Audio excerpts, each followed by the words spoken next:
You're listening to Tabletop Arcanum, a podcast dedicated to learning and exploring the hobby of tabletop gaming.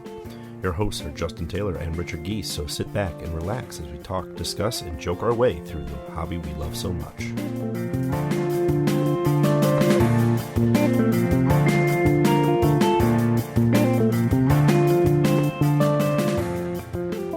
Conquer the Overworld.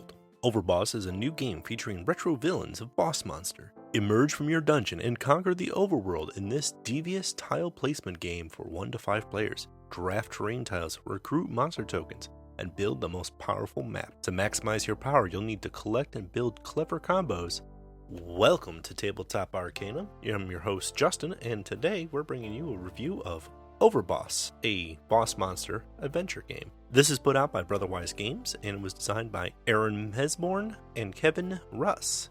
Goes 1 to 5 players, ages 8 up, plays in 20 to 30 minutes. The MSRP for Overboss is $44.95. Boss Monster was a vastly popular retro arcade looking card game put out by Brotherwise Games, and with its successors and follow-up expansions, this is a new game set in the same universe using that same pixel art graphics, but not a card game anymore. Now we're getting a tile placement game. So if you're familiar with things like Between Two Cities or even Carcassonne, going to be a familiar territory for you. Let's talk about the first impressions of this box. It was on Kickstarter, and they did quite a bit of goodies and upgrades throughout it, so it does have a lot of initial presence on the table. There is this big, colorful, big boss monsters right on the front cover, along with this big fantasy, RPG video game looking world, which is really what the whole nostalgia period of Boss Monster was all about, and references and a lot of tongue-in-cheek humor, and this game still has a lot of that in it,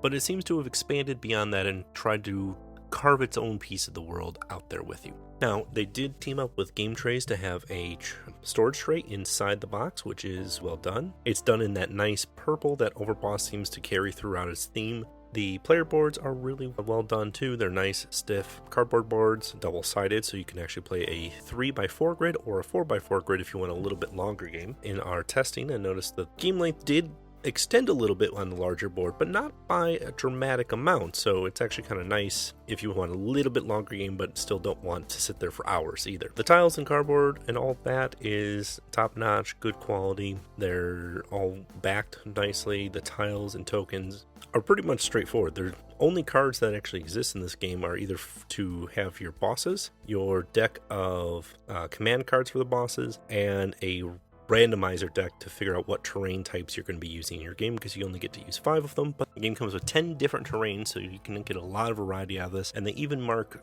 5 of them as basic, which have the simplest rules and are recommended for your first playthrough. Likewise, another nice thing and first impression I have on this is it can be about as simple as you can be, and then they have little baby steps. You can play a small board, no extra rules. You can play a large board, no extra rules. You can add the bosses to give yourself a special power and a special scoring mechanic for only you alone. And you can add the command cards, which when you build your tiles in a certain way will allow you to adjust your own board or possibly another player's board, depending on what you want to do with that, and giving a little bit more aggressive player versus player action on that. All of those are modular pieces, so you can mix them all together, have a big board with bosses, with command cards, or take and pick what you like out of that. When learning the game, definitely recommend going with the basic 5 terrains and then the simple board and nothing else, just to get the basic mechanics down. And then your subsequent game, because it won't take you very long on the first one, add something more, and then add something more on the third game, and add something more on the fourth game,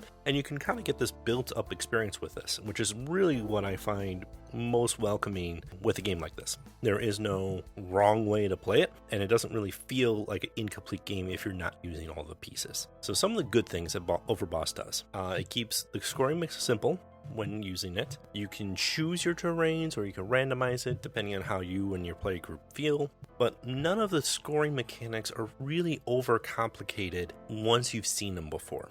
Now, you may have not seen these mechanics before, but if you've played something like Between Two Cities or Carcassonne, you may have seen these scoring mechanics before, and you'll go, oh, this one behaves like the restaurants and entertainment districts in Between Two Cities. It's one of those things, if you're familiar with other games, you'll pick it up a little bit faster, but if you're not familiar with games of that nature, that's okay too, because they have a nice big reference sheet that has all the scoring laid out, including examples. The rulebook is the size of the box, but not the thickness of the box, and only is 8 pages long, including a full front page of components and a full back page of a scoring example. That being said, and that includes all those little modular rules, so the core rules are really like a 4-page document, a couple extra pages for the expansion rules on the little bit more complex stuff, some examples, some components, you're done. They do keep a solo mode available to you, and that solo mode is nice because it is a separate sheet, so it has its own rules. It's kind of a campaign where you're going from one boss to the next boss and trying to keep a score, and you're almost like a solitaire game. You're trying to get the best scores you can. There's some side quests and objectives that they give you, which is really neat to give you a focus on your solo game opposed to what's my high score only, because there's ways to manipulate and get a better high score. You can also set your difficulty on that solo campaign mode, which I really enjoy, because if you are more practiced or better at the game, or just want to give yourself a challenge, there's less room for error on that type of difficulty, so you have to play a bunch of games and you have less games you can potentially lose. The other last thing, rule mechanic wise, that's on there is one slightly stiff reference sheet, which has setup on one side and all of the terrain scoring and token scoring on the back side, and likewise there is a scoring pad in there too. But either way, that's it. It keeps it light, it keeps it fresh. You get a little bag for the randomization of the tokens, and you're in and out, and it's a lot of fun. Plays really well at 2 players, plays fairly well with more players too. The big thing that I enjoy is that there's a 4-tile market that's paired with a random token, so it's a random tile, random token pairing. You don't really get to have much dictation in that. Caveat, there are some bosses, if you end up using their special powers, that can manipulate that market a little bit, and there's one terrain type that manipulates the market a little bit. But for the most part, you pick a tile, you pick a token, you put them on your board, and then you start building and placing based on what you're trying to score and how you're trying to score it. And that's very dependent on what 4 available are to you. Now, one thing I do enjoy is in a higher player count game that rotates out a little bit more between your turns. In a 2-player game, it's really like, okay, I pick this, there's a new one. If my opponent picks the one that just refilled off of the one I picked up, I still have the 3 I passed the first time around, and then whatever might be new. So we had a scenario where there was one terrain type, the Cloud Cities, that we really neither of us really wanted to deal with the way how they were scoring, because we were already bought into a lot of other terrain types, and their value goes down as you have other terrain types on your board. So both of us were passing on, and then at one point we had a full row of 4 of those, and I had to make that choice of like, oh, nope, that's the time I have to pick that, which isn't the bad. But it was one of the things I like a little bit better on the higher count games, is that gets a little bit more around. There's also less opportunity for one person to monopolize a particular terrain type or token type, which evens out the scoring a little bit better. Now, those are the good things. There's some opportunities in this game, like any other game we have. One of those opportunities is terrain tiles themselves are nice. They're big, they're chunky, they fit on the board very nicely. However, with you needing 5 different terrains, plus you always include 8 dungeons, you have a tile stack of 68 tiles. Not the easiest thing to shuffle, not the easiest thing to have on the table and stay on the table in a nice even stack. There's a couple different ways you can make multiple mini stacks. You can deal with this a couple different ways, but that seems to be one table problem. If in a higher count game, I definitely say divide it amongst 2. One trick I learned from Between Two Cities actually was use the box lid as your terrain tile cup. None of the terrains really manipulate what is in the stack, only what's in the market. So the face-up market is up and face up and no big deal, but all the potential draws can be put in the box lid, and you can just have the box lid, shake it, draw one from the box lid anywhere in there, and you're doing just fine. That would be my one recommendation based on playing it a bunch of times, to say the workaround that worked for me, but you may need to find your own method. Having a giant 68 tile stack on the table is probably not the right one. In higher player count games, I would say either put it in the lid and the bottom, or have just 2 stacks of 34 and hope that you got the ones in your stack better than the ones in the other stack. There's some opportunity on some of the component quality, I think, as well. The terrain cards and the command cards are mini American size, which are fine. I have no issue with those. The boss monster cards feel like they could have been a little bit like a heavier card stock or something of that nature, just to give them a little bit more importance or heft. Nothing too bad. You don't shuffle them, you don't really deal with them. It's more of a flip mechanic is all you're dealing with, so it's not the end of the world with how neat and important they could have been. Could have been a nice little upgrade to have a little bit heavier cardstock. And likewise, with a small rulebook like this, maybe a heavier paperweight. In our short time playing it, I have already noticed that the wear and tear on the rulebook is already starting to show up based on just flipping through and looking through scoring mechanics. So it's just one of those things. If those were upgraded just a tad more, I wouldn't have any issues with them. Likewise, while the reference sheet is a nice cardstock, the solo rules is very flimsy, and that was another one I was not 100% keen on. Through the stretch goals and things like that, they were able to get unique art for each of the 12 tiles of each of the terrain types, so I give a lot of kudos to that. And I know initial concept was to only have like 2 styles, of 6 each.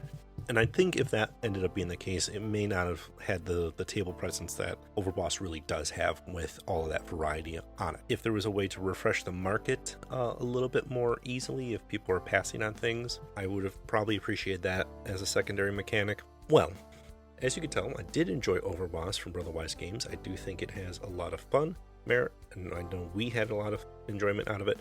I would recommend it for anyone who's looking at tile-laying games that are not very player competitive, so to say. You don't really have a lot of take that moments unless you're using the command cards, and if you want that, they're there. If you don't want that, don't use them. The combination of the tiles and the tokens at the same time and being paired and having me in place, and there's individual scoring mechanics based on both of them, I think adds enough of a tile placement game that this isn't necessarily a game that has something that's quite just like it. So it's different enough if you like the type of game it is to still pick it up, even if you already have games in this vein. So it has a little bit for everything in that sense. If you're not a fan of pixel art, if you're not a fan of bright, colorful animation or video game references, that's where this theme may fall a little short for you. And if you're looking for super deep cutthroat strategy to screw your neighbors over, unless you're using the command cards, it's not there. And even with the command cards, it's a little tricky to pull off unless you're actively going for it. So there's usually a little spike in people's plans, but not necessarily derailing them so completely that they can't come back from the game. The MSRP for Overboss is $44.95. I do feel it hits pretty much that because it's mostly tokens, cardboard, and chits, so it has a lot of component quality there. There's a lot of gameplay that you can get out of this, and with seating from both solo mode up to 5 players, you can get a lot of players around the table enjoying this one. Plus, with how fast it goes, you can get a lot of games in a night, or mix this into your regular game night section. So I think it hits right around the right mark. If it was $40, like the Kickstarter price was, very good value there. If they push it to $50, still would have a lot of value in the game, but probably would have that little bit sense overreach. So $45, right in the middle. I think they hit the sweet spot on the price tag for this one. That's Tabletop Arcanum's review of Overboss from Brotherwise Games. I hope you enjoyed this episode. Please make sure you follow us on social medias. We're on YouTube, Instagram, Facebook, and Twitter. Hit those like, subscribe, and follow buttons. However you need that notification, let you know we have new content out for you. Likewise, leave us a comment, however it is that you want to reach out to us. Happy to hear and engage with you. As always, thanks for listening, and happy gaming.